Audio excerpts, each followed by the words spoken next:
మీరు శరీరానుసారముగా ప్రవర్తించిన ఎడల చావవలసిన వారై ఉంటారు గాని ఆత్మచేత శారీర క్రియలను చంపిన ఎడల జీవిస్తారు. దేవుని ఆత్మచేత ఎందరు నడిపించబడతారో వారందరూ దేవుని కుమారులై ఉంటారు. ఏలయనగా మనము భయపడడానికి మీరు దాస్యపు ఆత్మను పొందలేదు గాని దత్తపుత్రాత్మను పొందారు. ఈ ఆత్మ కలిగిన వారమై మనము అబ్బా తండ్రి అని మొర్రపెడుతున్నాము.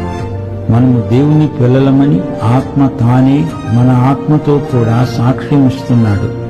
మనము పిల్లలమైతే వారసులము, అనగా దేవుని వారసులము. క్రీస్తుతో కూడా మహిమ పొందడానికి ఆయనతో శ్రమపడిన ఎడల క్రీస్తుతోడి వారసులము. వింటున్నారా?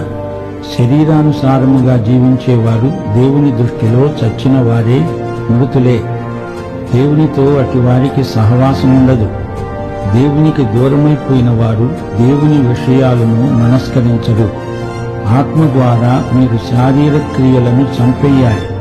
నీలో ఏ పాపమున్నా అది నిజమని ఒప్పుకోవాలి.